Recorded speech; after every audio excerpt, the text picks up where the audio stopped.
This sprawling city of some 10 million people has quadrupled in size in recent decades. Filled by migrants, it spread out and up into the foothills of the Andes Mountains. It's grown, for the most part, because newcomers built for themselves. In fact, some 70% of Lima's buildings are unregulated constructions, says Peru's Chamber of Construction. And that makes for some extraordinarily unsafe building. This building not only breaks structural norms, but appears to defy the laws of gravity. It's 7 stories high and at one end has a width of a little more than a metre. Not even enough space to put the head of a single bed. Situated in busy downtown Lima, surrounded by shops and eateries, it's an accident waiting to happen, say neighbours. It was originally designed for 4 stories, but then they put on more floors. If there was movement, it would affect the whole building and crush it. They have to demolish it. We're all afraid because it's so narrow. In an earthquake, it could fall on us.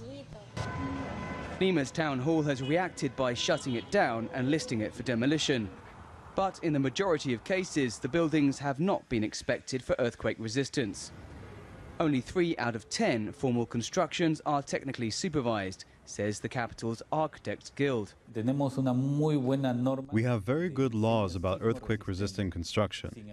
However, they are not respected. Not so much in the important high-rise buildings, but in homes.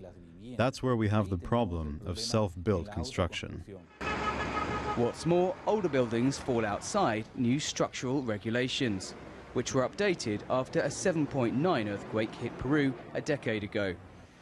Parts of the city could count on a new early warning system, and engineers have mapped its most vulnerable neighborhoods. Nonetheless, engineers are concerned.